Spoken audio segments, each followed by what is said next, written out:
Hello and welcome back to episode 13 of the Footy Fans Podcast. Andrew, Santo, and Joe. We are coming at you from a bit of a different setting tonight. Some illnesses being involved and just some COVID precautions being involved. So COVID this test. is no positive test from anybody, just being precautionary. So this is an offline podcast, but still here to bring you the same old EPL news. Yeah.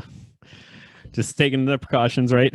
Pending Yeah. COVID tests and Andrew's incredibly deep voice. Yeah, I mean, it might go either way of sounding good or sounding bad. So I don't know. Yeah. I'm a little hopped up on some pain pills right now, so I'm not really responsible for what I say tonight.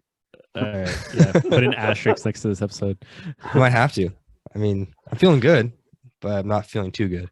All right. As my voice can tell. No, but what a week, what a weekend. Yeah. Lots to talk about. Obviously, with Champions League going on midweek, all top 4 teams involved for England. The premier game was probably to look at was the Man City PSG match.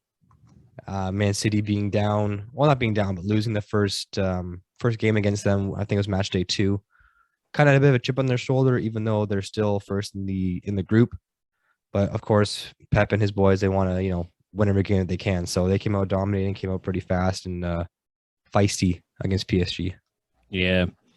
Yeah, I was actually, I was a little surprised that PSG took the lead when they did, because it was in a period where I thought, Man City I feel like they controlled most of the game anyway, but I really felt like they were on the front foot. And then, Messi just kind of like did his thing, came out of nowhere and set up Mbappe. But it was good to see Man City kind of fight back and win, because usually when they go down, they just get frustrated and they try and do the same thing over and over again. They don't break through, and then they'll lose the game against PSG. But it was good to see them fight back and get the win. Yeah, I was going to say, the last few games, they've been looking particularly dominating. Like, I know even against Man U, what score, like not a high score line, same with PSG and same with the game today against West Ham. But I feel like they've been controlling these games like in like a very much more than they typically do. I know PSG was only 2-1 and had to, I guess, fight back, but they controlled so much of the play. It was kind of crazy. Yeah.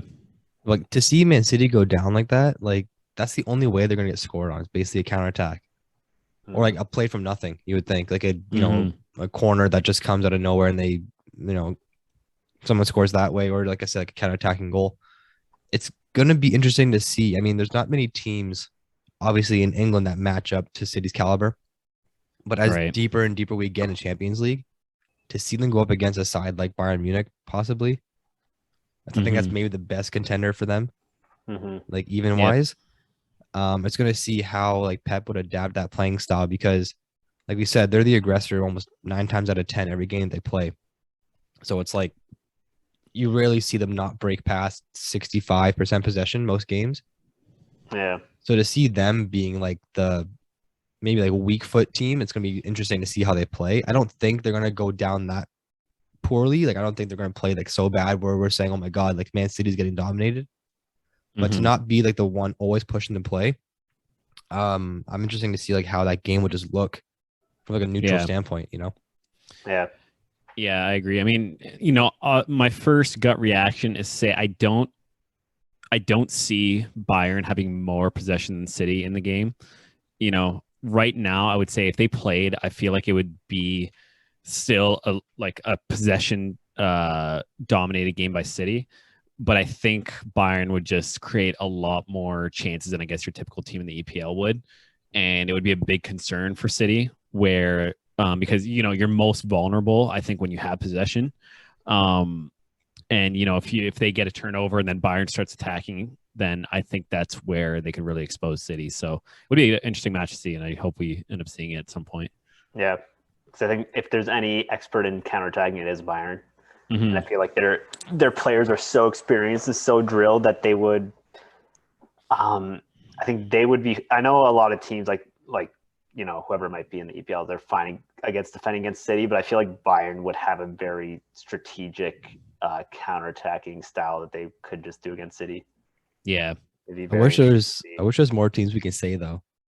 Like I wish Barcelona was still relevant. It's really just honestly, it's really just like Liverpool, Chelsea, Bayern, and City that I would say are like super like lethal. Like PSG, yeah, I mean they won their first game, but there's nothing really convincing to say that they will make a run in Champions League. There's still a lot of cohesiveness not happening at that place. Plus, Pochettino potentially leaving. I think it'll be tough for them to make a run. Yeah, for sure. Next game that happened in the Champions League to talk about was Chelsea and Juve. I mean, from my standpoint, it was kind of like I could see Chelsea win and be happy. I could see Juve win and be still somewhat happy.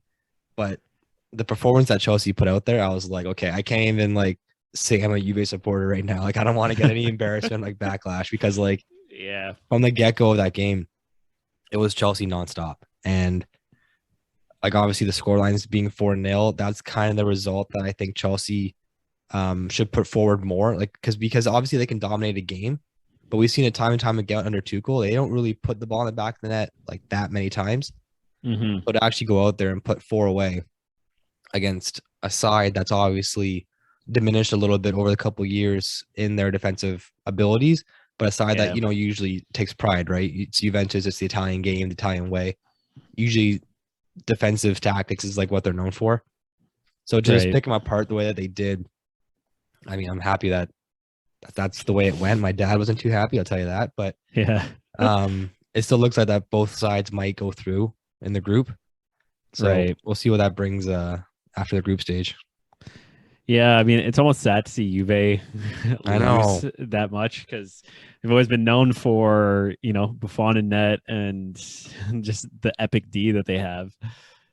And to go from that to where they're at now, it's, kind of like a fall from grace type thing. So, hopefully they can kind of figure it out because, Juventus doesn't lose games 4-0.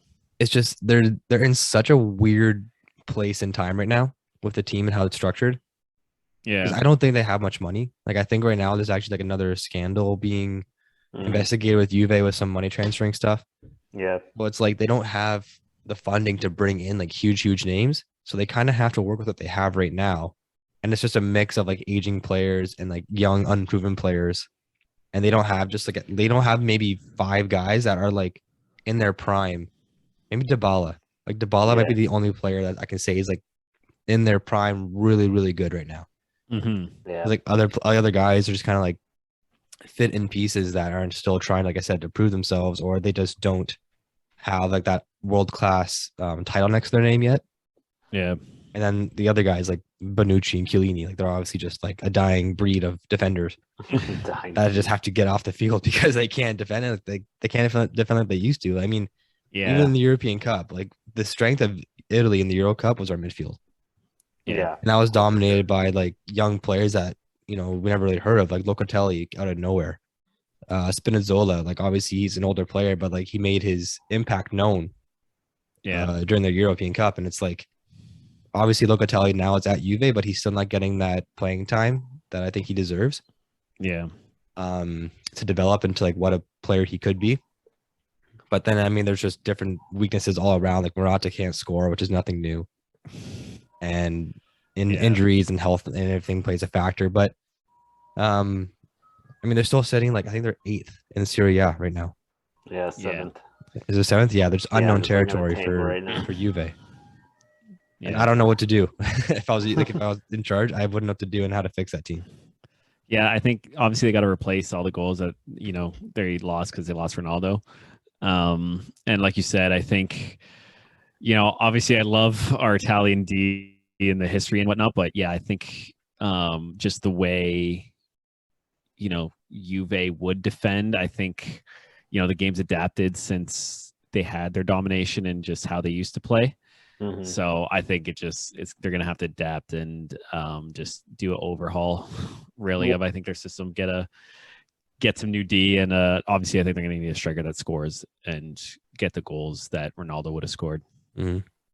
Yeah, I mean even on a national level, like we can't go 4 games in the last run and then not qualify for the World Cup because we tied 4 of the last 5 games. Just goes to show, which is strange. I mean, you have the whole Serie A, and you can't find like a good like a striker. I mean, Immobile, which is strange. I mean, he crushes it for Lazio, and then you can't find a number 9 that's going to put it in. He disappears to the Italian side. Several goals in a game. That's what you need, right? Especially because we're so defensive minded. But yeah, it goes the same thing with Juve. If their D breaks down, they have like no other outlet to bail them out because they're not going to score. That kind of shows like the disconnect too, I think, between like the 4 or 5 like different main leagues in Europe, where I don't think Italy's like bottom tier. Like I think it's probably like England, then Spain, and maybe Germany, Italy can be like interchanged. But like when the Italian teams, like when those players go against like world-class players and like world-class national teams from other leagues, that's when you see like the Italians kind of like, it's never like when we play against like teams like, you know, Germany, Spain, England, Argentina, like let's say we play them like later on in the World Cup, if we get there. Hopefully. You can really see like how the Italians, we don't like dominate games against like other teams that have world class players. That's why I was so shocked when we dominated the game against Belgium. That was a surprising one, but even I that was game, so shocked we had like more possession than them. I was like, what is happening? And that's when I knew it's like, okay, maybe we can actually win. And like, oh, we're like a team that dominates possession. Yeah, in that game, I think we really showed our defensive strength that game because all we had to do was basically lock down Lukaku because no one else really scared me. Yeah. And you saw it. Like there were so many times that they tried to play to his feet and Chiellini and Bonucci were just like on his ass, like not letting him get any space. And from that, a lot of turnovers happened and Italy got to possess the ball that way. So even like how I was just saying how the Italians are like a dying breed of like defensive tactics, that game really showed like how defensively strong we were in particular for that period of time during that tournament because we went from defending to attack mode. And we did the classic style. Like once we get ahead, once we get 1 or 2 goals, we just sit back and defend, and then we can still even counterattack after that and put the goals away if we want to or if we need to. But I just don't ever see Italy being like the complete aggressor from like the kickoff. Yeah. Like it's just not something we're used to seeing. And I think it's because like once like you said, Immobile, for example, once he performs well in Lazio and like he's playing against obviously guys that aren't world-class talent all the time, he shines and he plays really, really well. But then once he goes against like class defenders like a Van Dijk or, you know, defenders for England or Spain and everything, it's like that's when he kind of shuts down a little bit and finds it hard to penetrate. Yeah. But we're an English podcast, so let's get on. We're an EPL podcast. Well, yeah, I mean, I was going to say that, you know, I think a lot of the tournament had to do with Donnarumma also just... Yeah, huge. Like, he came up big for us even a few times against Belgium. I just remember that save he made against De Bruyne. So a lot of credit has to go to him because I don't know if he would have won with the amount of chances that other teams had against us. Yeah, he was the keeper of the tournament, I think. Player of the tournament, I think. Player tournament? The full all-around player tournament? Yeah. Well deserved. Yeah. Not to mention he like was a stud in the PKs too. Yeah. That probably has something to do with it. Probably. Moving on to Liverpool and Porto. I put here in the notes that Liverpool just keeps rolling. I mean, they're 5-0 in Champions League right now in the group stage. 15 goals for, 5 against. And I don't see them slowing down at all. They could rest everybody that they want to in last game, which they might actually do. And you know, still finish top of the group. So big question: did Thiago's goal? Did the ball hit the ground before it went in?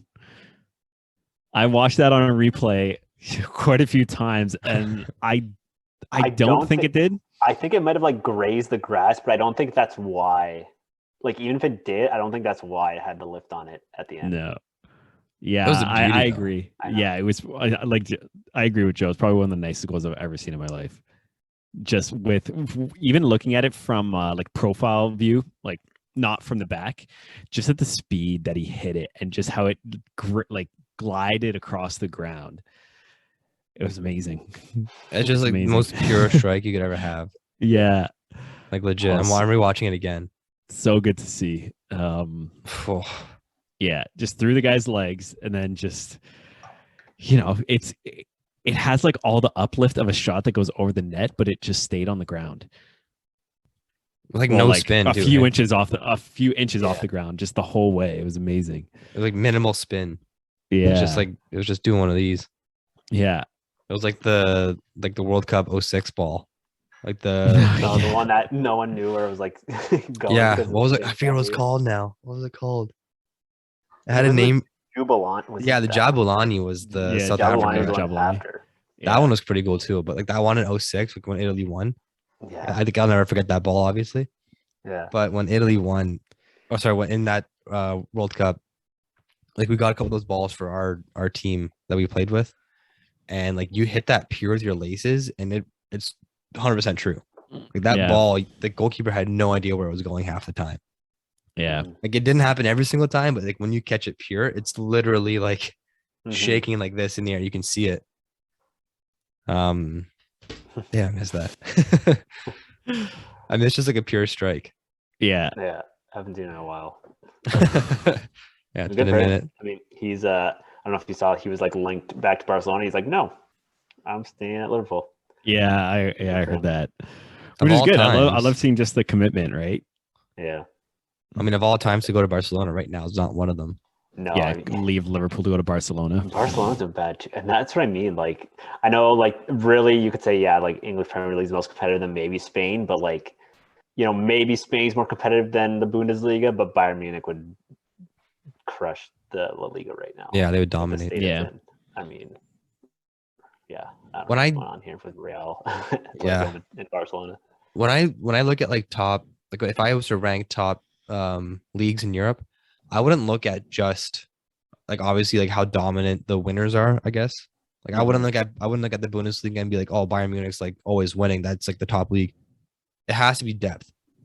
Mhm. Like it has to be like if you were to look at, you know, match results from every single week and you see, oh wow, like a 16 team beat a 4 or a 12 Yeah. beat a 2 or something like that. That's how you kind of have to look at things, because it can't just be the top 3 win every single game and there's no like parity in the league. Yeah. Right. That's where I see like England being super competitive that way, because we've seen it time and time again. You know, a Burnley can go ahead and beat Man City on like a wild day. Yeah. Like you never really see like Real Madrid against, I can't even name like the last place team, Osasuna. I don't know. Like in Levante. yeah, Levante, somebody, you know, you don't really see that too often in the other leagues. So I think just the all around competitiveness and also like where the teams finish at the end of the year, like points wise, it's always pretty close. Yeah. Like if you look at like the bottom 6 in relegation and the top 5 or something for trying to get to Europe, and then like that whole middle tier in England, it's all interchangeable with like 2-3 points. Yeah.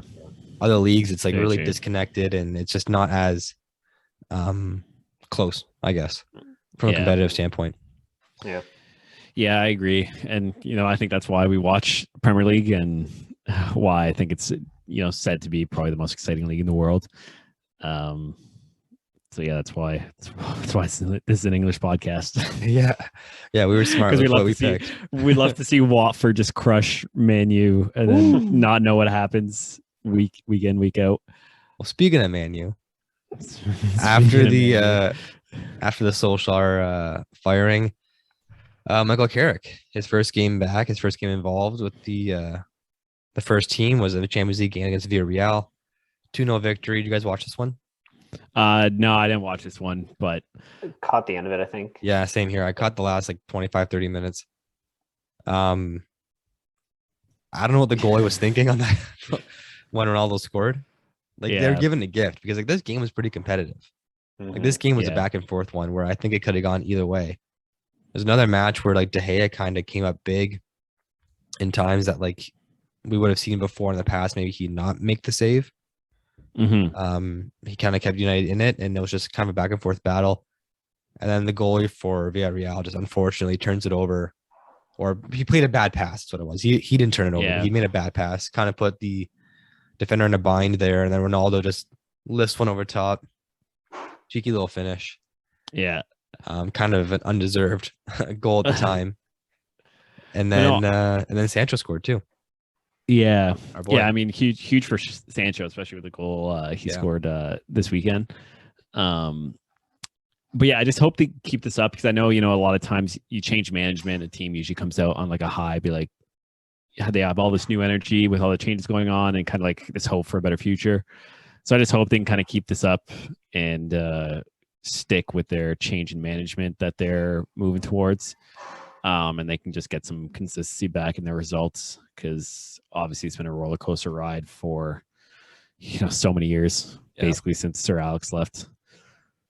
Well, I know with who they brought in, the plan is he's going to be interim till the end of the season. So we'll see who they bring in after that. But no, I agree. I think they have to stick. They have to bring someone in that they have confidence in that'll, maybe they make Champions League next season with the new manager, because I don't think they will this season. But just to have like some sort of patience and like give someone the benefit of the doubt to like build the squad they want, rather than just like, oh, you're in fifth, 6 games into the 2022 season, we're gonna have to let you go, or whatever it's gonna be, because that's how you're gonna turn into like Arsenal and Liverpool, just like trading managers trying to get back to the glory days. You just have to pick your guy, kind of like how City and Liverpool did, and then just give them time. Because like really, Klopp and Guardiola didn't have the most ideal first season when they went. Guardiola had like a punch in the face when he came to the EPL. Like he was trying to system, it wasn't working. I think they were, forget where they finished. I think maybe they just got into Champions League, but yeah, gotta give them time. Yeah, when he arrived, it was like almost EPL title or bust. Is what people were thinking. But like it took him a while to get adjusted to the English game. But God, once he did, everyone was like, he changed the English game. Scared shitless from that point out. Yeah, he just changed the entire game, right? And now look, every team plays from the back. Yeah, they're all trying to play the way Man City plays now. So you got to give someone time, right? Especially if you believe they're the best person for the job, you have to give them the time they deserve to prove you right or wrong, right? Mm-hmm. From the last point I'll make from the Villarreal game was in a United game was, even though that this was Carrick's first game in charge and obviously he didn't have too much time to make any adjustments, I did see a different, not style in the way that United was playing, but they just seemed more balanced. Mm-hmm. Like it wasn't like they were trying so hard to attack, and then they were like really left open and exposed on defense. Yeah. Or it's not like they were defending the whole game and they had no chances to make anything happen going forward. It was a very balanced game that they played, which we don't really see too often, because usually it's one or the other. It's usually they're getting just dominated and they can't do anything, or they're just attacking the whole time and they get scored on like counterattacks and they give away cheap goals. Yeah. This game against Villarreal, and also I'll talk about the game with Chelsea this weekend, they seemed just more leveled and just balanced in the way that they're playing. They weren't trying to do too much. Yeah. And they weren't leaving themselves exposed at the back. So, like, obviously, Carrick was only going to have the 2 games, it looks like. But, I mean, to come away with a 2-0 record, that's not that bad. Yeah, 100% record as a Man U manager is best record. Yeah, you can retire now and have 100% win efficiency. Yeah, that's it. Quit while he's I was a little, and I heard, was it Roy Keane talk about it? He's like, but like, where was this when Ole was managing? I mean, how much did Carrick really change, or did the players kind of like throw Ole under the bus and just like not really believe in him anymore? Yeah, I was reading. That happens, right? Yeah. I mean, and it's kind of unfortunate as like a team, like it's like, oh, the manager, like we don't really know what the manager is doing, but like the effort they were putting in was just like not there. And then it's like, oh, he's gone. It's like, okay, now we're gonna like, it's like your job to like go out and do it for the fans, but just like, and it's not like Carrick wasn't not there or whatever. He was still at Man U, so it's not like he shook too many things up. Mm-hmm. So it's just kind of unfortunate to see like, oh, they had to wait for Ole to go before they put in like these kind of performances. But yeah, like I was reading a few things, and they were saying how, I guess like Rashford was kind of like the PR person for United. He was making like a lot of the headlines, and he was making the rounds with interviews, and he was saying how like they miss Ole and how like it sucks basically that he's gone. And I think just from reading that narrative, like I think Ole was a very much like a player's manager. Mm-hmm. Like I think everyone liked him, to be honest. Like inside the club, I think he was like a good manager for the players, but I don't think he was hard on them enough. Yeah. Like he like I could not see him, going in at halftime, they're down 1-0, 2-0 to somebody, and him giving off like a fireball speech, to like get the guys rallied up. I can't see him doing that. I can't see him pointing out somebody like Maguire or Ronaldo for that matter to like tell him like he's doing something wrong and he has to be better. I can't see him doing that. And again, kind of in a much different way, but like in the same sense that Juve is in a transition period right now. Different dynamics, I guess, but I can't see them like having they have to have someone who can go in there now and like give the players shit, who can get the best from the young players, who can get the best from the older players, bring them all together and like make them a good side, because again, they're still an individual team, I think. And the last 2 games, they kind of showed like what they can do if they play more determined and more physical. And I think that's going to play well with the coaching style that the new manager is going to bring into the fold. Yeah, I mean, based on his like how he likes to play and what his playing and manager style is, kind of looking forward to see what he does, especially with his preference to younger players, and see what Greenwood, Sancho, and all those guys can do. Yeah. Before we get into that, before we talk about United's new manager, just want to say that you guys can always follow us on YouTube. You can search us at Footy Fans, PHANS. Find the video, always like and subscribe, please. It does a huge boost for the channel. And you can also find us on Twitter at Footy _fans on Twitter, and at Footy Fans Podcast on Instagram too, for all your breaking news and Footy Fans updates. So this Ralf Rangnick guy. Ralf Rangnick. I can probably say for all of us here on Footy Fans that we don't know everything. Nope. And we'll be the first to come out and admit it if we're wrong and don't know everything. I didn't know who this guy was. No. I recognize his face. I didn't know. Yeah, like same here. Like I've seen him before. Yeah. But if you give me like like a headline list of like who these players are and who this manager is, I wouldn't be able to put a name to him. So probably like many people over the last, week or so, I did a pretty big deep dive on this guy. Yeah. United signed him. I won't say everything, but just get some quick information about him. United signed him this past weekend to be their interim manager for the next 6 months up until May. And then he has a 2-year consulting / advisor role that he's gonna be with the team afterwards, which I think is good. Yeah, because I thought that was cool. Yeah. Like I looked at this guy's like track record of what he's done, basically over almost a 40-year coaching career, and especially for what he's done with the Red Bull Salzburg and RB Leipzig teams in Austria and in Germany, coming at it from an executive standpoint. Like he basically took these teams from the ashes and brought them up to, the top flights in their respective leagues over just, an 8-year period. Yeah. So quickly, Ralf Rangnick, he's a German manager, started coaching in 1983 at just the age of 25. His first top flight job was with Stuttgart in 1999. He helped Hoffenheim get out of the 3rd division in Germany into the Bundesliga 2 in 2006. And then his first league with them in Bundesliga 2, he got them promoted to like the main Bundesliga league in 2007. So he went from literally the 3rd tier league in Germany up to the Bundesliga in just 2 seasons. Yeah. Hasn't had much domestic success as far as trophies. He never had a big crack with Bayern Munich. And like we said before, if you're in Germany and you're not coaching Bayern Munich, you don't really have any chance at any trophies in the first place. Yeah, it's tough, right? Right. But he was able to, bring teams that no one really heard of, or teams that were underperforming, underachieving, and bring the best out of those teams by bringing in a new playing strategy and by getting the best out of his players. So, I mean, from a United standpoint, that's music to your ears. Yeah. Because that's all you basically want out of your side. Yeah, for sure. And I mean, it is one thing to, get teams promoted. Obviously that's a massive battle. Winning trophies though in the top flight is, probably the hardest thing you're ever going to do, because you're competing with the top players all around the world.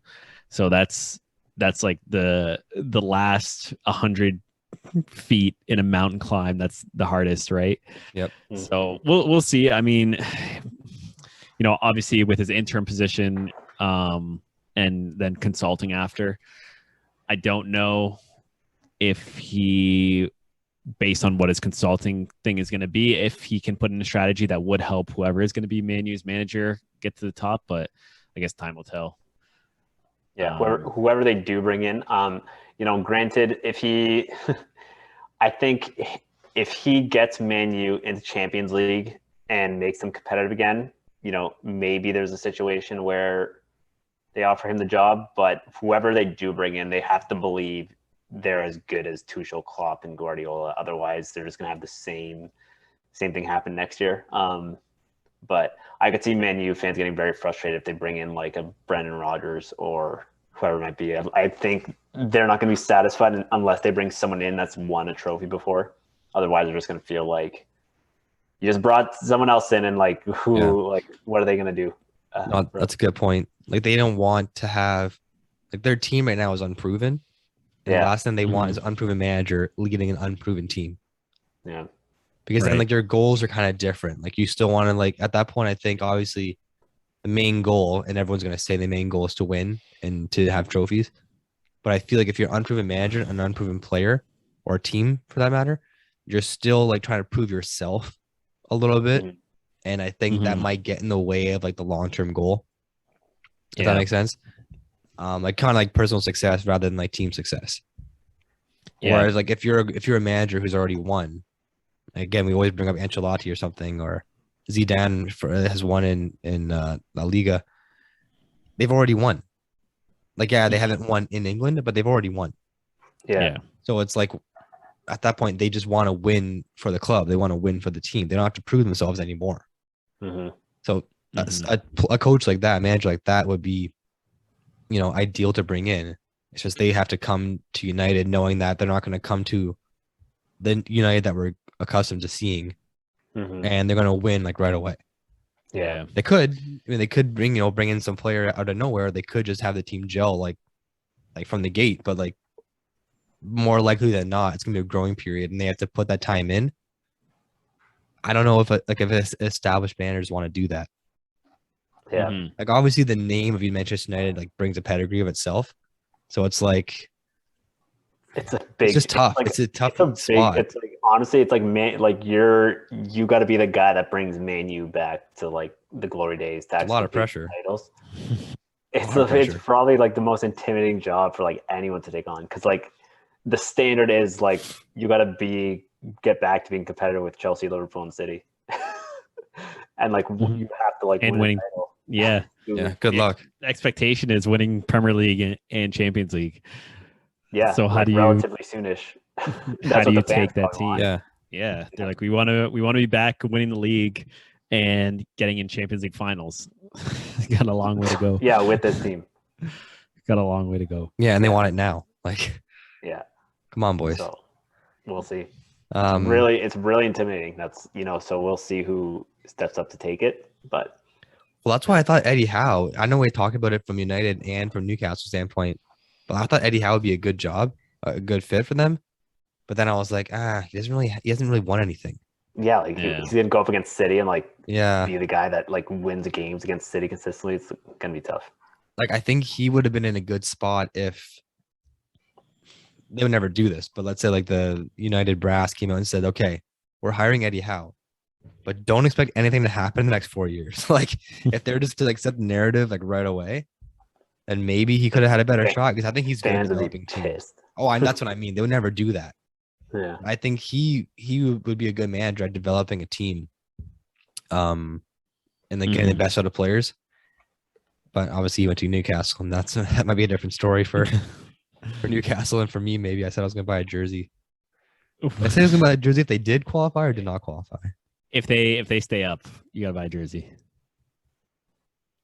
Okay, I might be $100 richer after the season. I don't know if they're gonna stay up. I don't know. Looking at the game this weekend, I don't know anymore. I can't go back on what I said. I will be honest and truthful, but they didn't play very good. I wonder what the clause, like if there's a clause with the team that or the owners that bought Newcastle.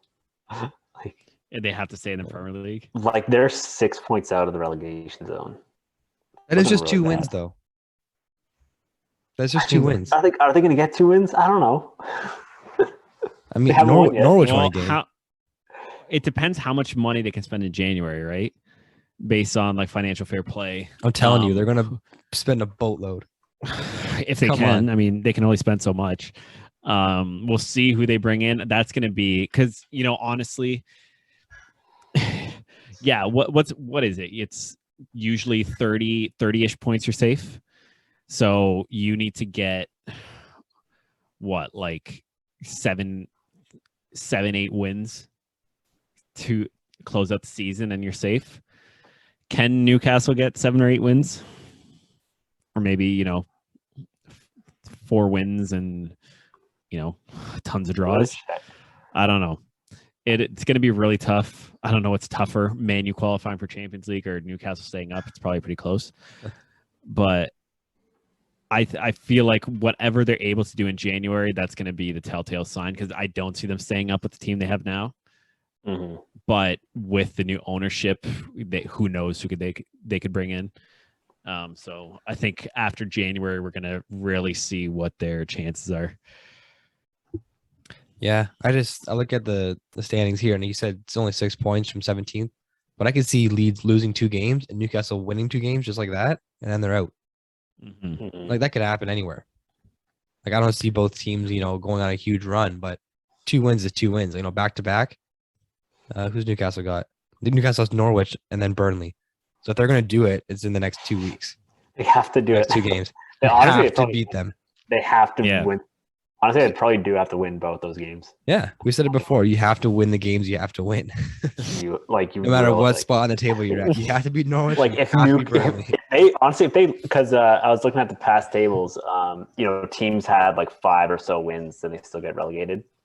I know it's still early in the season, but if you lose to Burnley and Norwich on the first, obviously this is the first time they played those two. Like the 2 teams you're competing against stay up, lose to both of them on the first round and stuff. So Looking back, I probably should have made the bet if they do not make it out of relegation, then I'll buy a jersey.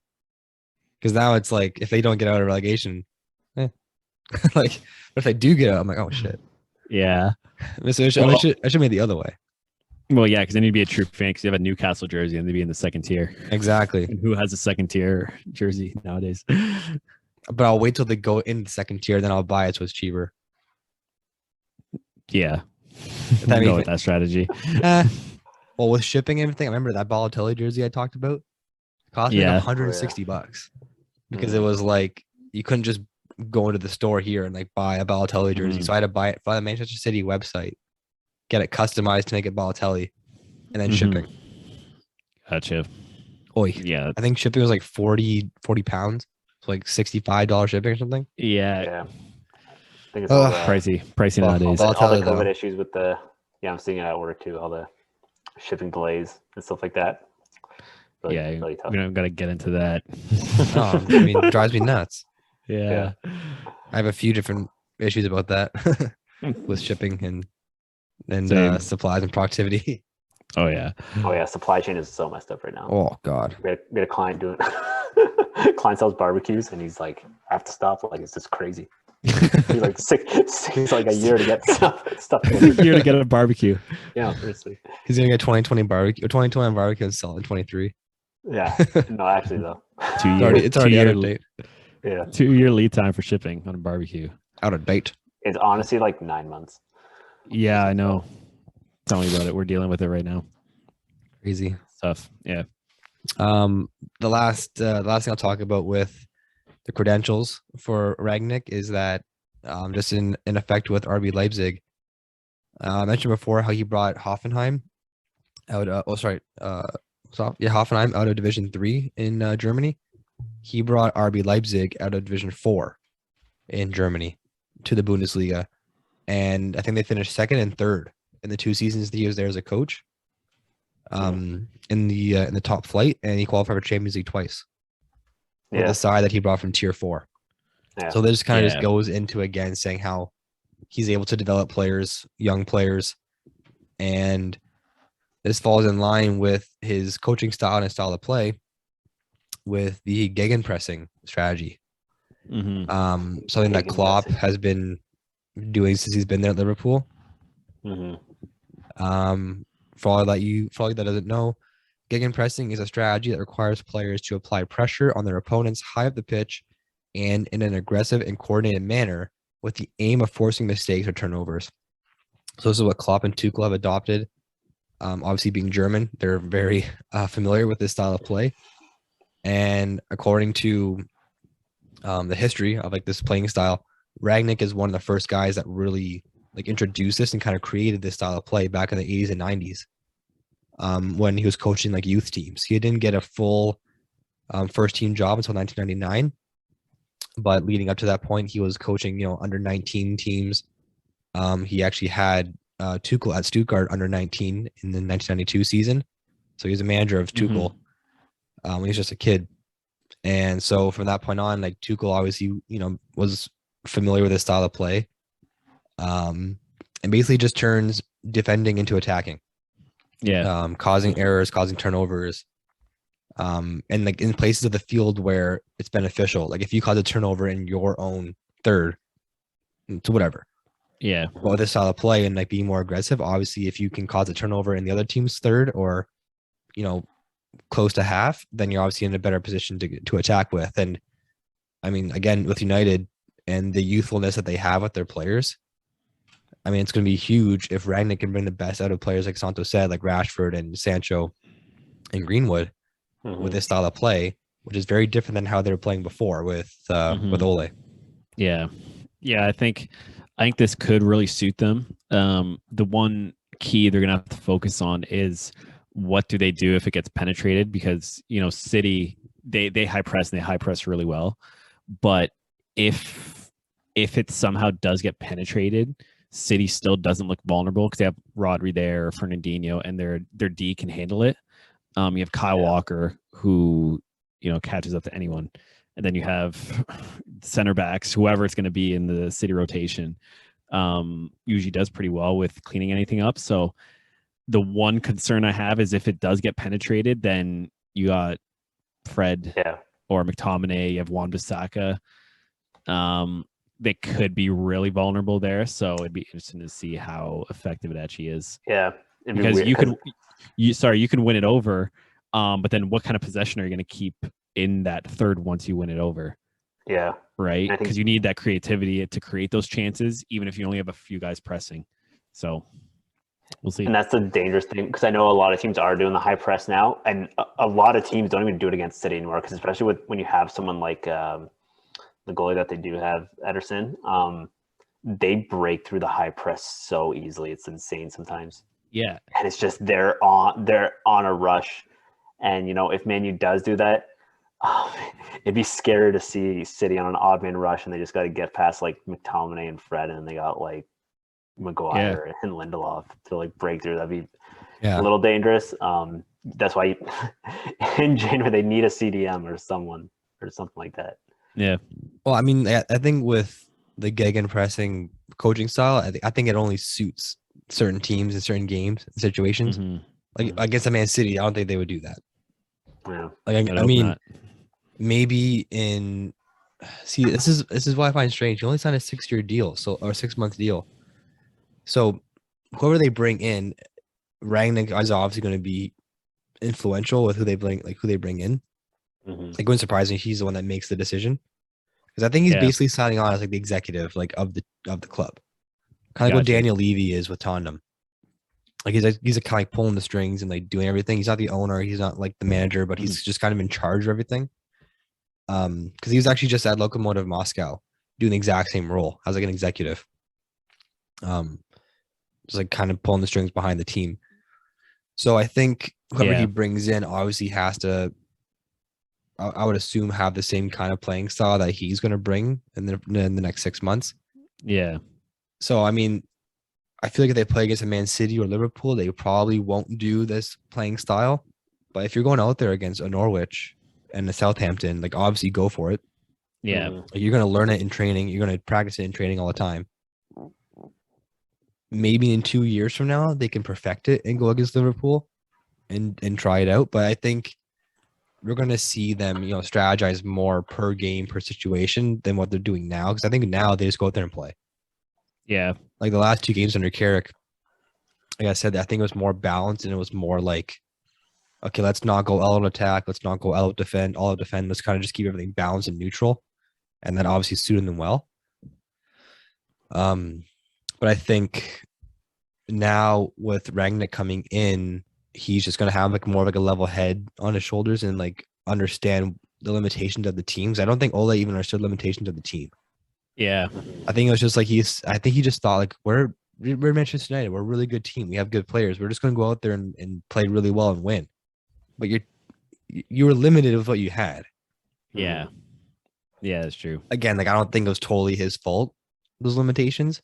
But he was just working with what we had and it wasn't good enough. Rangnick now I think will get the better performance out of his players. And I'm not saying he's going to turn the team around in 6 months and like they're going to be, top 2. Like I don't think that's realistic.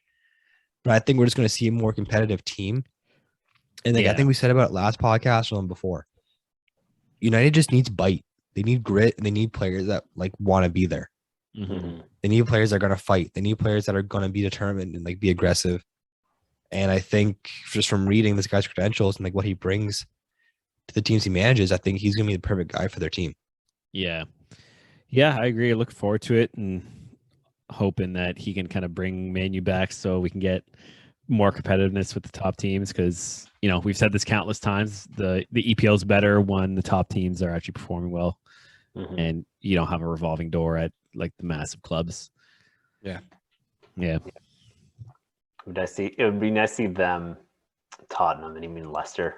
And can't even talk about Arsenal. Arsenal's going to make Champions League probably. Surprise team of the year. Back to up to speed would be good. Yeah. Yeah. So just to talk about the game then today, the big one, Manchester United versus Chelsea. I didn't know that he wasn't going to be there. I thought he might actually be in attendance.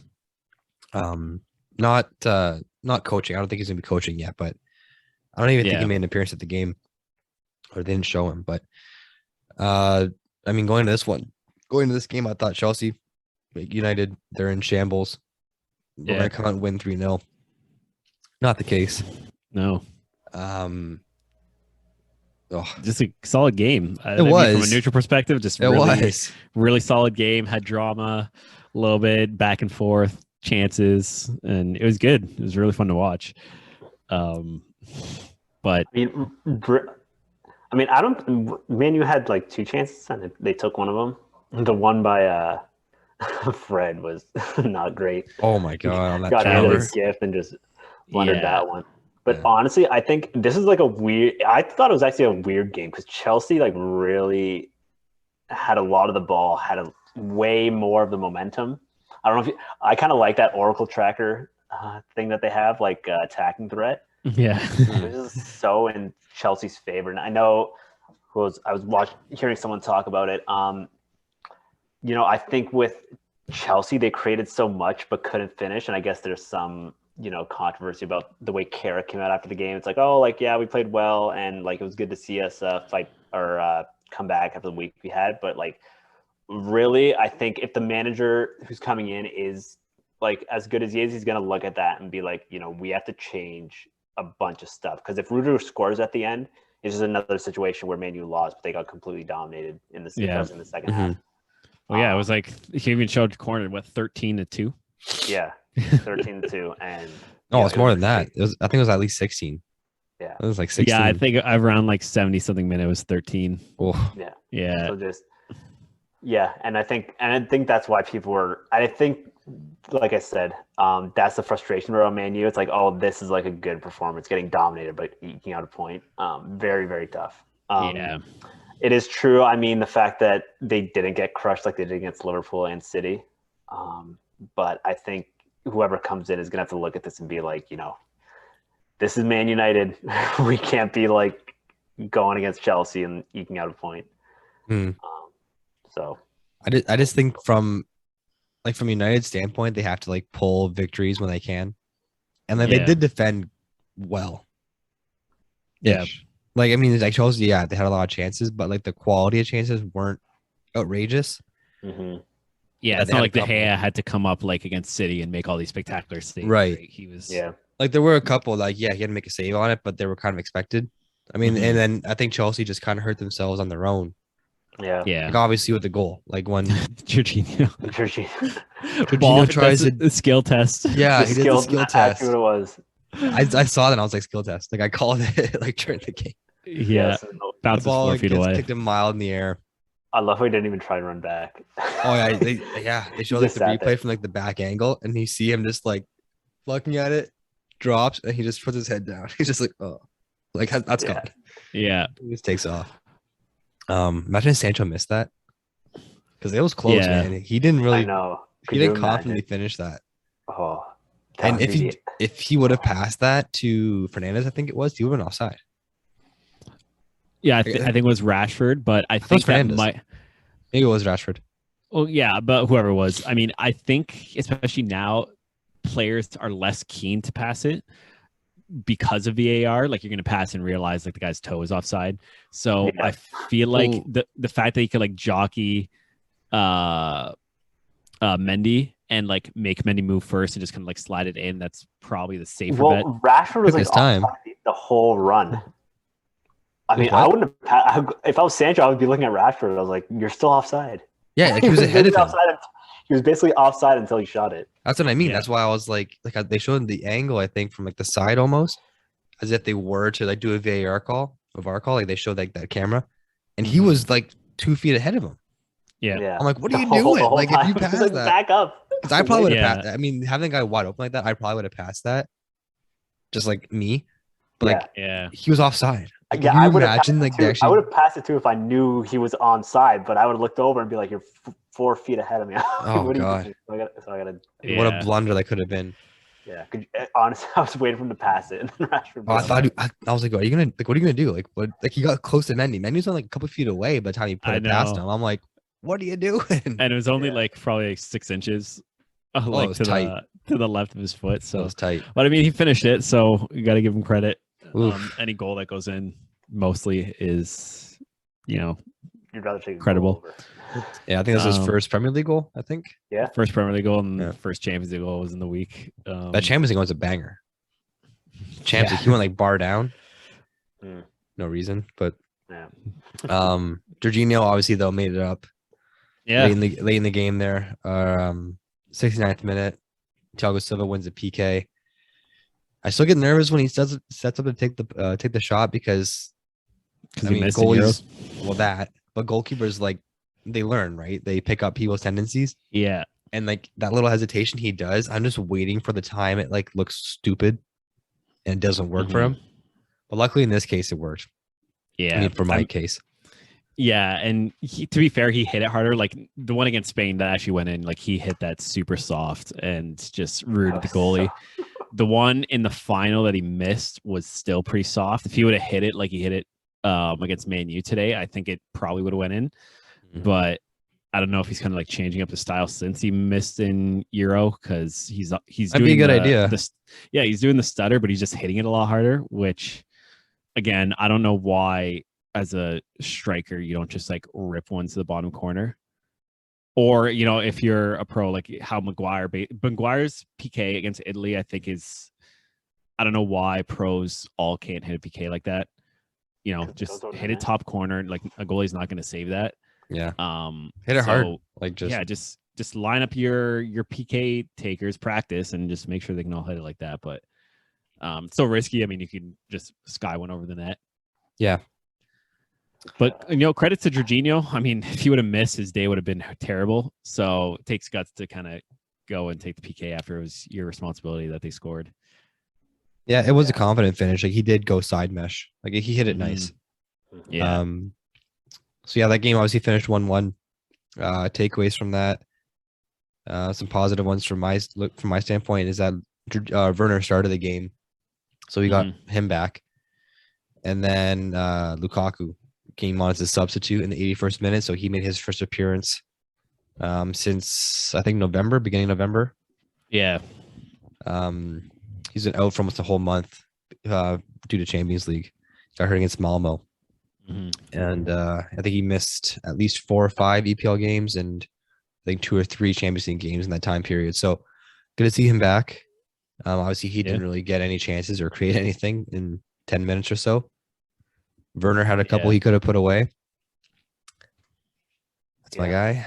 I know. I mean, it's going to be tough come Christmas if Lukaku and Werner don't, start banging in some goals. I do think we're going to have a change at the top.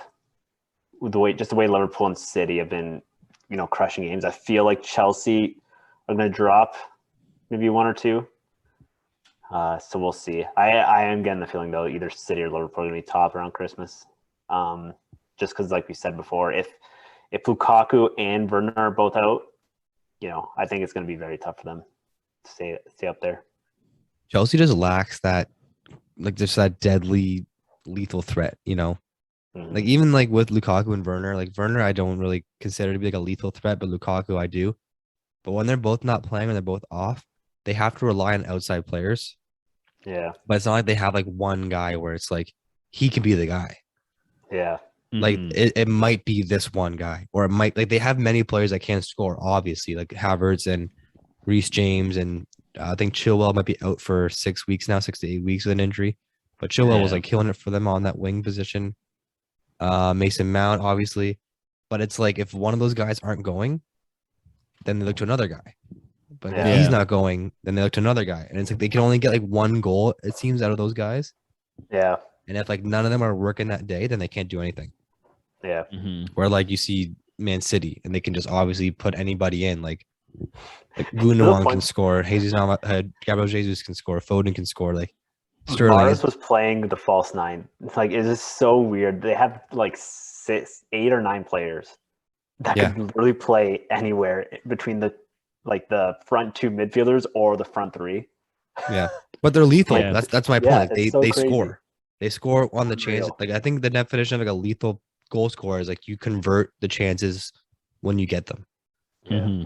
Like more than 50%, I'd say. Yeah.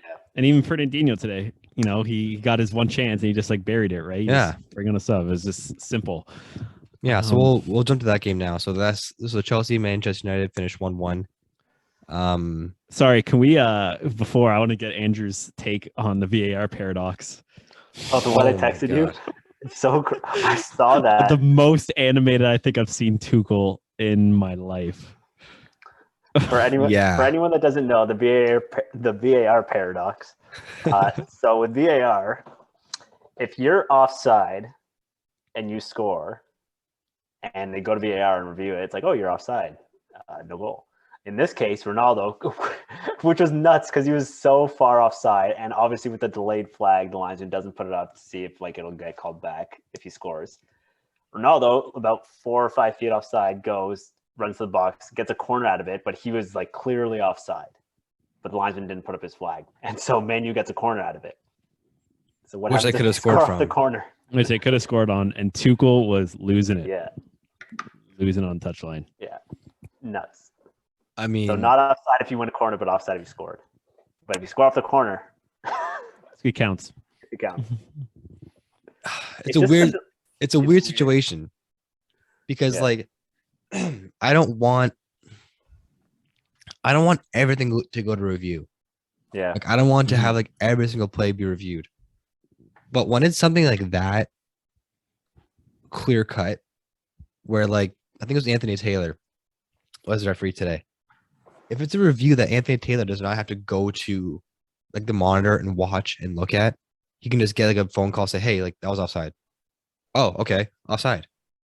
Yeah. Like clearly, like that's a missed call. VAR is there to catch calls. VAR is there to catch referee mistakes. Obviously, the ones that they want to catch are the handballs, the penalties, the red cards, all those offenses. But look what could have came from a missed call today that wasn't VAR checked. Yeah. And that's what I'm worried. I think it's stemming from the delayed flag that the linesmen are told to do. Which is the most ridiculous thing. Yeah. The linesman in the world. It was like for sure the linesman saw that. I mean, 99%. He's like, oh yeah, I was offside, but like I'll wait to go see if he scores because if he scores, it'll like, get called back. And then he went to corner. It's like, oh shit. Yeah, Yep. and that's You know, that's what I was thinking. Like how he wins a corner because it came like really quick. So as a linesman, how do you raise your flag late off them winning a corner? It's like, man, you would be up in arms, be like, okay, we just won a corner, but you're like, it's offside. The delayed flag thing is something I think they got to figure out for next season because it's risking injuries too. You have that's my big one. These things right, and it's rough. I think it's something they really got to fix. Yeah. Well, the referee's defense is that, we don't want to stop the play too early because it might lead to a scoring chance, and it might actually not be offside. But there's plays that are like 4 feet offside. Yeah, like clearly, like if it's close, but I mean, if Ronaldo, if like it went to the thing, it's like, oh, it's tight. Then no one would have questioned it. It'd be like, oh, like he couldn't, like obviously couldn't have known for sure. So we'll see if they go, like, because I think people would understand it. Oh, well, it went back to review and Ronaldo's toe was offside, but they won a corner. It's like, well, they still had to do work off the corner, like, you know what I mean? Yeah. But like I said, I don't want the whole game to be like micromanaged to a T. Yeah. But when it comes to something like that, that should just be a quick like, oh, beep beep, it was offside. Okay, sorry, that was offside. Like no corner. It's funny because I think Tua got so pissed because he was like right. Oh, he was right on the line. Probably in line with the linesman, in line with the last defense, and Ronaldo's like 49 feet to his left. Well, that's the linesman doesn't put it up. Yeah, that's the thing. Before VAR, the linesman got those calls right, like 99.99% of the time. Those were all right. You never saw that miss. And this is the problem. Clear. This is the problem with VAR because now referees are getting their ass saved and they're scared to make calls.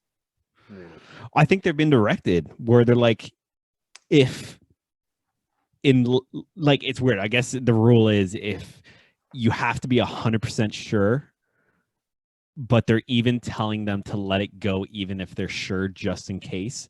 So I feel for the linesman. You're in like a no kind of win scenario. Like just let them, I would say, make the calls use their discretion unless they think it's tight. Yeah. Right. Like why? Like that linesman is I'm very confident that he knew it was offside, but he has to let it go, which sucks. So well, then just put the flag up after.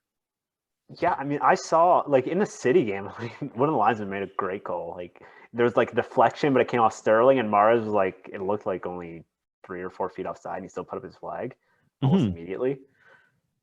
I don't know. Maybe it was missed. Maybe it just wasn't sharp, and he just lost. Yeah, maybe that's all it was. Maybe the guy was just sleeping. I don't know.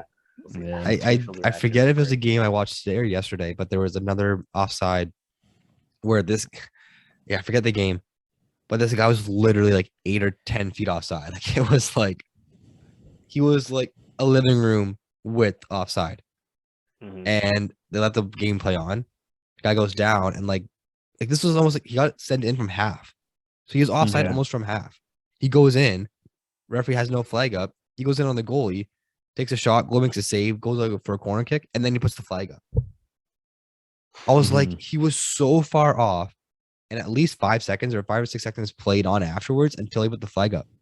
And I was like, raise your flag. Like, what are you doing? Yeah. Like, this is so unnecessary. Like, it's so clear cut. It drives me nuts. Yeah. Like I said, like obviously 1, it's just annoying just to happen. 2, you're risking injury. 3, it's annoying. Like, just put it up. Yeah, I agree. Totally agree. So yeah, just with the Man City game, 2-1 victors over West Ham. A game I thought would be more competitive, I guess, or more like at each other's throats. Maybe the weather in Manchester has something to play with it. Maybe just a little. Oh man, do you guys see that? It was like a blizzard out there. Yeah, just wild weather. Started off, see the ball. So yeah, started off pretty gusty, a little snowy, little snow on the ground, but then it was almost by halftime, like a 35th minute or so. It was like a white sheet snowing on the ground. Yeah, like the ball was leaving like a trail, like a line trail in the mud, in the snow. Players' footprints on the ground, which is kind of cool to see. Yeah, because you see the ball path, like when they make passes and stuff. Yeah, but I mean, even with all that happening, City was just like so dominant.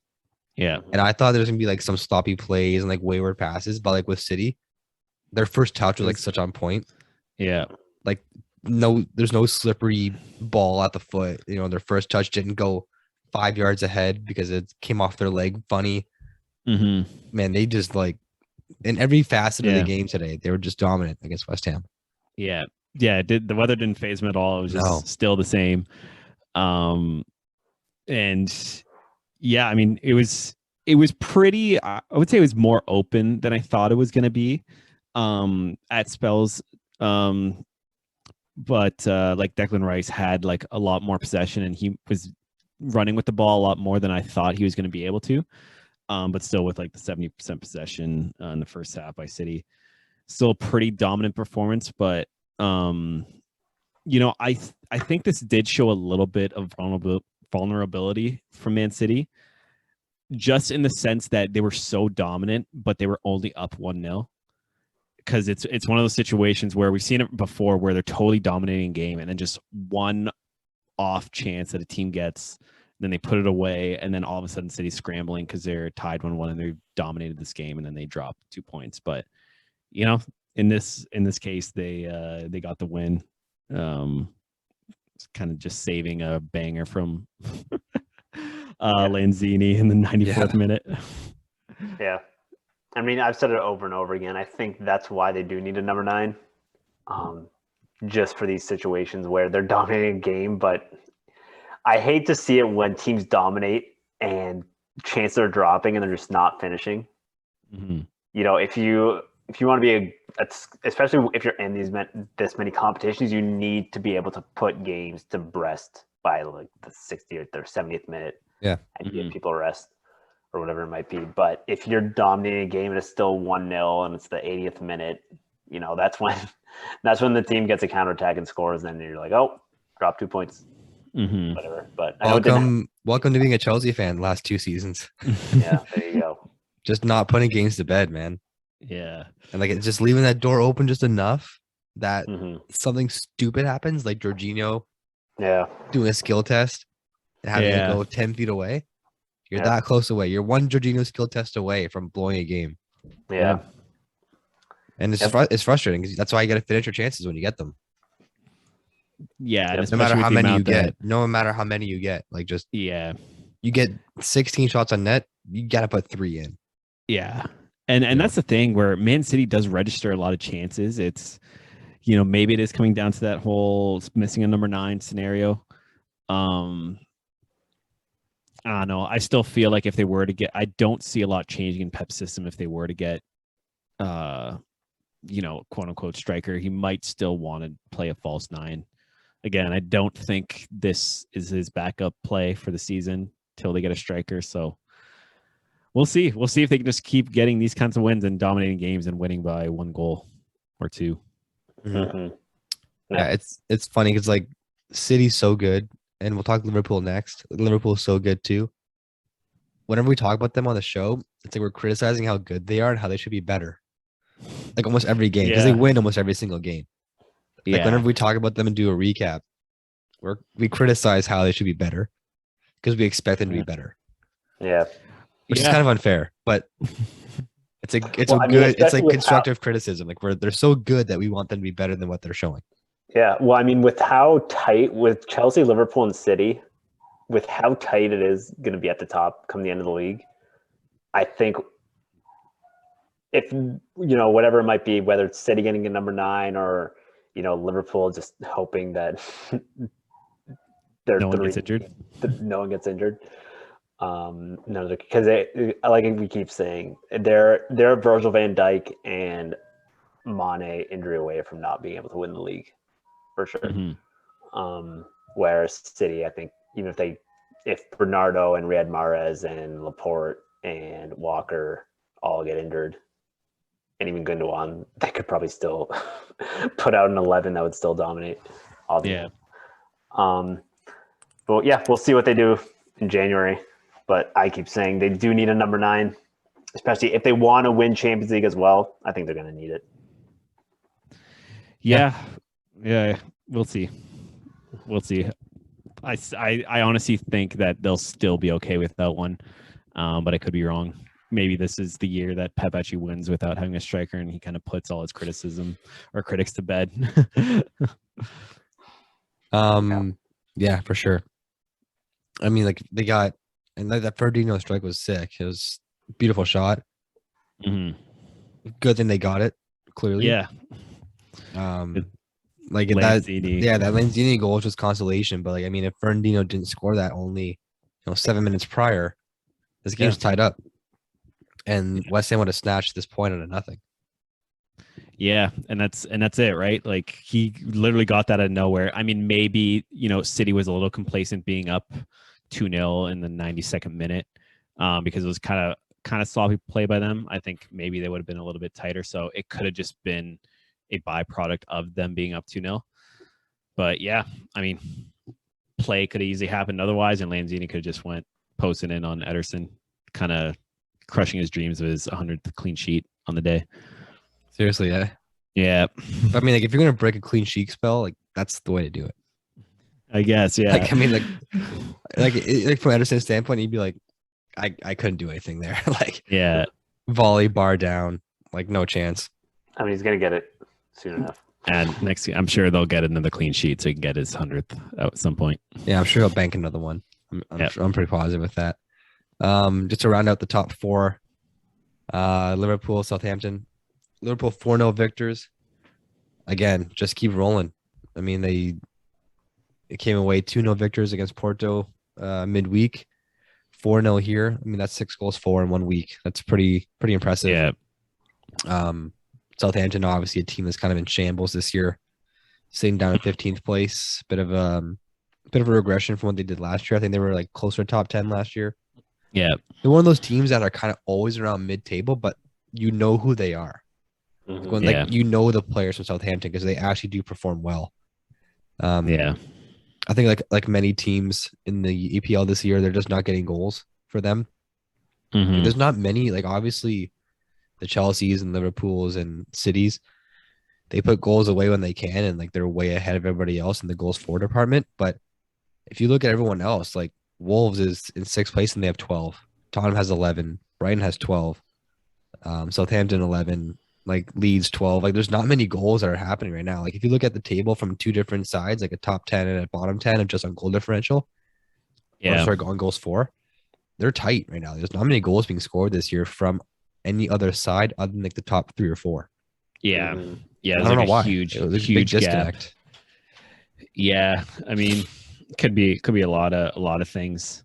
But speaking to Liverpool, it was a really interesting game for me because they looked so good going forward, but they looked really vulnerable in the back at times. Think so? I mean, yeah. I mean, Southampton, had a chance early on, and I feel like they were getting in behind a few times. I think more than I think Liverpool's accustomed to. So I'm not really sure what was going on there. Usually Liverpool's a little like sure in the back. But, just going forward, Mane, Salah, and Jota. Yeah, Jota. Like they just look so good going forward. And I think, that's the threat they bring to games. And I think why City has struggled with them in the last few seasons where they just have trouble coping with those players. Yeah. Liverpool rarely, if Liverpool gets, like you said, 13 chances in a game, they'll probably score 3 or 4. Yeah. Whereas City will probably score 1. City probably score 1 or 1. 2. Yeah. 1 or 2. But yeah, Liverpool just takes their chances. That's one thing I think they have over even Chelsea and City is they just take even their half chances. They just really just find a way to get those in. Yeah. And that kind of goes with the whole gegenpress style that Klopp plays that we're just talking about. If we wanted to see how United want to play and how they aspire to play, let's watch Liverpool play. It's the same thing. Yeah. Like create chances from turnovers, high pressure. Yeah, it's just nonstop. And then, again, I know we're talking Liverpool right now, but with the high pressure and like the high intensity, I think like players like Sancho and Greenwood will get more of a chance with Rangnick. And like obviously he didn't start Ronaldo today. Carrick didn't start Ronaldo. He quoted like just trying to shake it up. I think he said that's like what his press conference was after the match, just trying to shake up the squad. But I mean, for a big game against Chelsea, you would want to start Ronaldo. You would think. Yeah, arguably your biggest game. Yeah, but I'm wondering if that's like kind of things to come because I don't know if Rangnick will play Ronaldo as much as he has been. Because Yeah. I don't think he favors veteran players. I don't think he favors older players because he needs players that have high intensity. And Ronaldo clearly won't, give his all, I don't think. Not because like that's not who he is. I think he will give 110% whenever he plays. But like he's not gonna chase the ball around the field. Like, run like this between defenders and goalkeeper and try and like attack and put high pressure on defenders. I don't see him doing that. Yeah. I see that more for the players like Rashford and Sancho, Lingard, Greenwood, guys like that. I think that's more suitable for them. So I wouldn't be surprised if even when Rangnick comes in, that Ronaldo will see more bench time than what he's seeing now. Yeah, and then he just goes to Man City, and then Man City got there number 9. I don't think that would ever happen. Nah, me neither. No. It almost did. There was talks it almost did happen. Well, yeah, I think that was all just smoke and mirrors. I think that was a ploy. Yeah. Smoke and mirrors. Be like, oh, Ronaldo's going to go to City. Man, you better sign him pretty quick before he goes. Yoink. Just pick him up. Yeah. But yeah, no, Liverpool, man, they're a sweet side. They're good. Yeah. Very balanced team. Top to bottom. There was no Fabinho this game. It was Konate and Van Dijk on defense. So maybe Konate hasn't gotten many first team minutes. And maybe that's why they're a little shaky at the back. Santo, if that's what you think. Yeah, maybe could have been that. But who knows? I mean, it's just for them playing Southampton. I was surprised to see Southampton have the chances they had. I thought it'd be a lot more of just kind of like a total domination, but Southampton had their chances, just obviously didn't take any of them.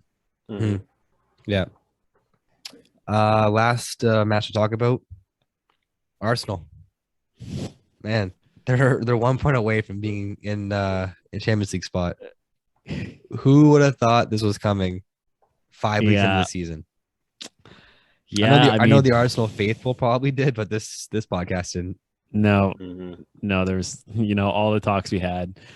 Now they're sitting tied for fourth. They're in fifth because of a goal differential, but tied on points with West Ham.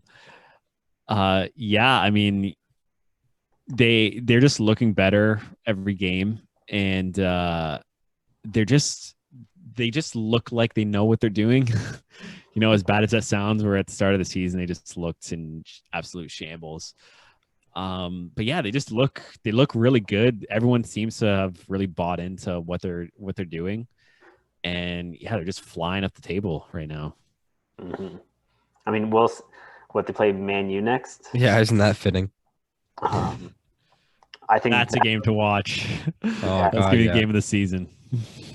I mean, that'll be the telltale stuff as to, is Arsenal going to be the team that breaks free from, like, because we have obviously the front three, and then we have West Ham, Arsenal, Wolves, Tottenham, Man U. Is Arsenal going to be that team and really take fourth place by the reins, say like, no, we're like fourth place is ours? I mean, that would be a huge win for the Arsenal faithful and for Arteta. Mm-hmm. I mean, taking this squad of just super young players and bring them back. Hey, we're the fourth team in the EPL. Tottenham, not Leicester, not Man U. Like, Arsenal's making the comeback. Yeah, this next game. I know United has a new manager, but if they really want to solidify their spot, this is the match they got to win, because Man U is definitely a wounded animal at this point, and they got to kind of pounce on this opportunity to kind of break from the three teams below them. I think that'll be really key. Yeah, and I mean, it's going against a side like Newcastle, who is obviously in a huge rebuilding stage and not playing very well. They have to take advantage of those games, right? Yeah. And to get players as young as they do, or as long as they have scoring goals, like having Saka and Martinelli score for them, 2 20-year-old players, like that's pretty awesome, because that's your future, right? That's your core. Yeah. They're not paying them too much right now. I know Saka was a youth academy player, so they didn't have to do any transfer for him.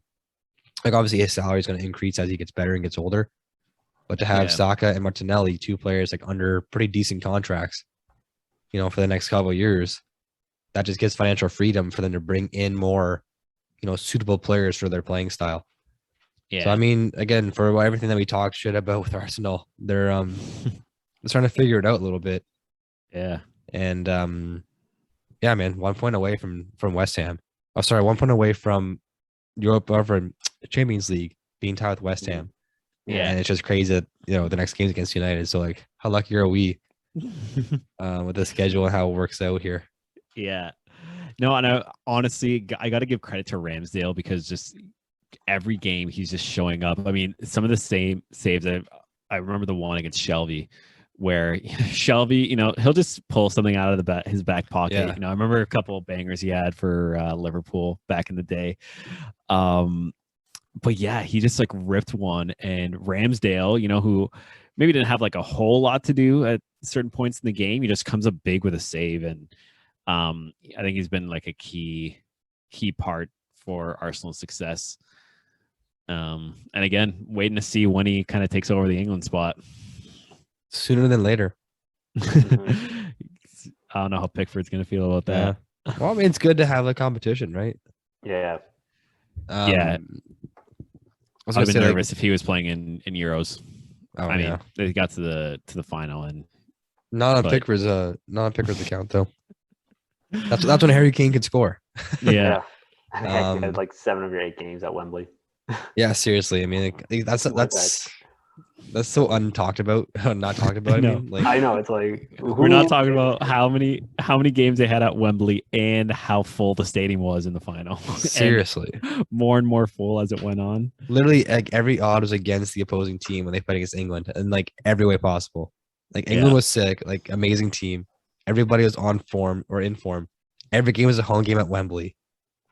They lived they're staying in their own house probably, like whenever they wanted to. They didn't have to like do any team quarantine. They just like stayed there. Yeah. Like, come on. Still lost in the final. And they still lost in the final. Mm-hmm. Came to Rome. Yeah. Came to Rome. Now Rome is not going to the World Cup. Yeah, God. The World Cup may not. How does it turn full circle? All we just talked for over an hour or whatever it was, and it full circle back to Italy not qualifying for the World Cup. It came full circle because Italy's not going to qualify for the World Cup. Don't put that evil on us, Same thing in boys. 2006. Win 2006. I mean, at least that year we qualified for the World Cup. Maybe it was better if we didn't because we were in a group with New Zealand, like Czechoslovakia and Mexico. I forget who. No, it was 3 very like not top tier teams, and we got last in the group. Something. Ireland? No, I don't think it was Ireland. I think it was honestly. I'm gonna check now. 2010 World Cup groups. It was Czechoslovakia, New Zealand. Yeah, Slovakia, New Zealand, and Paraguay. Paraguay. Lost 3-2 to lost 3-2 to Slovakia, tied New Zealand 1-1, tied Paraguay 1-1. Yeah, brutal. 2 points. 2 points. It's not the way to do it. No. But that was like right. Like obviously when we won in 06, everyone left. Like everyone who was like good. Like Cannavaro and all them were still there. But I mean, like, still there. But like a lot of our good players. We weren't scoring though. There's no one to score. It was just the same team. So we were 4 years older. Not a lot of changes. 4 years happened. I mean, no can happen in 4 years. I had no kids and I had hair 4 years ago. Lock and change. Jesus. One thing I want to say about the Arsenal game, last thing, is like obviously, again, it just keeps going full circle back to Newcastle now, I think, because I did have high regards for Eddie Howe and how he's going to change the team around. But they, from like watching them play, they're just really not good at anything, like to put it lightly. Like they weren't really good at attacking. They weren't really good at defending. The transition play was poor. Their turnovers were pretty poor. And so my question to you guys is, what is the most crucial area of the field to be the best at? Like if you could be the best at, if you have the best goalkeeper in the world all the time, you have the best defense in the world, you have the best midfield in the world, or you have the best forward core in the world, but everything else is kind of average, where do you want your team to peak at? I would definitely say mid, but I made a kind of a note where really, if you have a really solid center mid and a good winger and just a good outside back, at least you have an out for your team. You know, you have something. I would say, if, just off the cuff, probably say mid. But I think in general, you need two solid center mid and at least one really solid center back to have some good structure. Otherwise, you're going to be vulnerable all the time. Yeah. I mean, really, if I could just choose like 4 solid positions, a good center back, a good CDM, a good attacking midfielder, and a good striker. Because really, that's what Leicester won the title on. Well, it's not the question, Joe. I know, but I would say probably midfield. Yeah. If you can get a CDM, especially a CDM that can collect the ball and also see a pass, really you just need them and a decent attacking-minded midfielder that can make a run past the strikers because he's not going to get picked up, and have someone just play long ball because really that's all we did on Bologna. Yeah. No, it was. Just something. Me that worked for us. Kicking the ball to either Santo or Kaz. That worked for us for sure. Yeah. I mean, yeah, I think it's clear cut midfield across the board here. I agree basically with everything you guys are saying. Like the old cliche line is like defense wins championships, which is true. I think in a big case, I mean, if you don't get scored upon, you can't lose. That being said, if you have a solid midfield in front of you that can prevent anything from even happening and like prevent being penetrated to your defense and getting caught in odd man rushes, then with an average defense, you're still going to be okay. Yeah. And then the same kind of mentality kind of goes like for attacking. Like if you're attacking players that are like a little bit lackluster, they're not the greatest at finishing, Werner, then I think your midfielders can kind of pick up the slack a little bit. And obviously like saying, oh, our forwards are crap, but we'll get 20 goals from our midfielder. That's not that's not what I'm saying. But I'm just saying, like, if you can just contribute offensively from your midfield and kind of not have to just rely on one striker or like 2 players up front being the main goal scorers for your team, and then having a solid mid that can contribute that way too is obviously huge. Yeah. I mean, having said that, if I was a team like Newcastle or Norwich, I would much rather make sure I have 2 solid center backs over good midfielders. Yeah, because I think over the course of a season, if you can turn any losses to ties or even eke out wins, I think that's huge over the course of a season. Yeah, it's kind of dependent on like where you are as a team. Yeah, like obviously Newcastle, like they need at least one good player everywhere over the field. Like they need just like every spot they could use an upgrade basically. But in their case, yeah, like you said, like if they're losing a game. Well, yeah, if they're tying a game 1-1 or 0-0, they get scored on the 85th minute. Well, there you go. Like you got to pick up points. Like at that point in the table, at that spot on the table, you got to pick up points whenever you can. Yeah. So yeah, turning ties into losses is obviously terrible. You'd rather have that happen you'd rather have a tie than a loss. So you'd rather be 0-0 and not score than to get scored against. 100%. Yeah. But I mean, if you're looking at it from like a mid-table standpoint or like towards the upper echelon of players and teams, you'd want to have the best midfielder you can, a midfield core that you can. Yeah, because that's where 80% of the game is played anyways.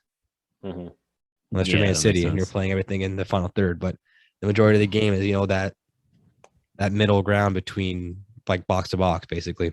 Yeah, that's a good point.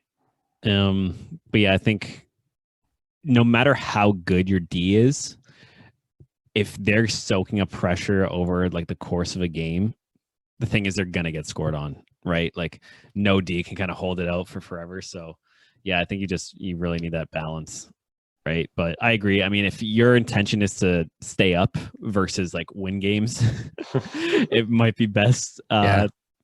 D might be more critical, but different mentality, hey, like completely different strategies for these teams. Like, guys, we can't lose, man. We just get a tie. We can't lose. Yeah. We need one point. We need to win. We need to win, but we definitely cannot lose. Yeah. Guys, if we just rally off 15 ties, we're good. That's kind of some standpoints of a lower sides. Yeah. It's too bad. You guys give a point when you can. Especially for Newcastle. Yeah, seriously. Got a jersey on the line. To go full circle, if I'm Newcastle, I would still take good midfielders just because they need wins now. Well, they need everything. That's what I'm saying. Now you need wins. Yeah, they need everything. Now you really need wins. But if you're, who is it? Leeds, I'd take defenders. If I'm Newcastle, I'm taking midfielders for sure. Yeah, sure of that defense. Yeah. So we got a little exciting week ahead of us here, an early week of games starting on Tuesday with Newcastle having the early game, actually. Newcastle Norwich. So I mean, that's a big one that they gotta win. Yeah. Pencil in the W for Newcastle, hopefully. Yeah, they need that one. As far as the top 4 and top 5, Chelsea and Watford play on Wednesday. West Ham and Brighton play Wednesday. Everton Liverpool, Merseyside derby, huge match. Villa and Man City. Steven Gerrard playing against Man City, his first big competition, basically his biggest opponent since he's been appointed at Aston Villa. And then also later on that day, Man United Arsenal. That's probably the big one, I would think. Well, Everton Liverpool is always big just for rivalry standpoint, but for standings and content, I think United and Arsenal is the biggest get for that game. Yeah, that's going to be the one to watch. And I know we didn't talk about Tottenham today. That's because their game's actually postponed against Burnley. Just massive snowstorm. Yeah, I know we touched about it in the City game. I think it was like sweeping down from like City into like the Midlands. So I think Burnley got hit like pretty hard. I think Burnley's like right in that middle ground. And that game ended up getting postponed, so it wasn't even played. Yeah. No, so like the Man City game looked like it was right on the cusp where if it started getting like a little worse, just leaning over there, it could have been unplayable. Yeah. Because I couldn't even see the ball. No, it's brutal, eh? Yeah. It's always funny too, like when they show the different camera angles, because they do that wide shot from like above, even like when it's raining, you can't tell it's raining. No, half the time, and they do like the zoom in of the players' faces, and it's just like downpouring. It's like, oh, I didn't know it was raining that day. Like I thought it was like sunny skies. Yeah, it's like downpouring on them. So yeah, to see today, like you could see from like the wide zoomed out lens, like it was coming down.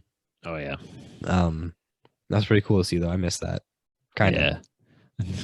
Maybe not the cold, but the precipitation. Yeah, it was fun, man. Yeah, it makes every game more fun. I was thinking about it today. I'm like, what was the coldest game I ever played in? Probably an intramural game at the U. That's what I thought.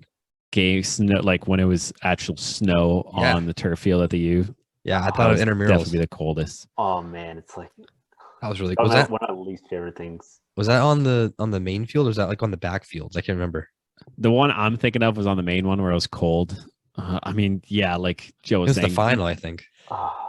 Might have been. Yeah. But yeah, 9 p.m. snowing on a Sunday. And like I think it was in November. It was like it was probably around this time or so. Drive to the U and just play an intramural soccer game in the freezing cold till 10:30 p.m. That's dedication, man. We used to do it all the time. Like it was like a no-brainer.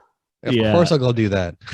Oh man. You want to come play at 9 o'clock? It's -8 outside. Of course I'll be there. It's 8:30 right now. So we'd like just be leaving. Leaving to go play a game in the snow. And man. And then Goosebumps was thinking about it. Yeah, no, I'll take how cold my feet are gonna be. I'll take center line just indoors right now. Oh, 100%. That'll be fine. It's 6 p.m. I'm sure everyone's itching to get back. We'll see how it happens next year, even the indoor, maybe this year in the winter. I don't know if they're going to do some stuff. Oh yeah, we committed to January indoor. Nice. Yeah. Here we go. Trying to get back into it. Yeah, some normalcy back in the fold. Gonna really see how bad I've gotten over playing actual games. I'm more worried about the injury proneness. Oh yeah, and injuries. The game we played at Chicharo against the younger Chicharo team. Come the 60th minute, both my calves cramped, both my hamstrings are going to go. Yeah. So I don't know what's going to happen. Well, we're not spring chickens anymore. No. Especially this long being out. Yeah. We'll see. I'm not going to go hard the first 10 minutes just because if I do, I'm going to pull a hammy and then just be out for who knows how long. Going to be a key warm-up session. Key warm-up. Oh, get there an hour early. Anything, it's like, no, I'm not ready today.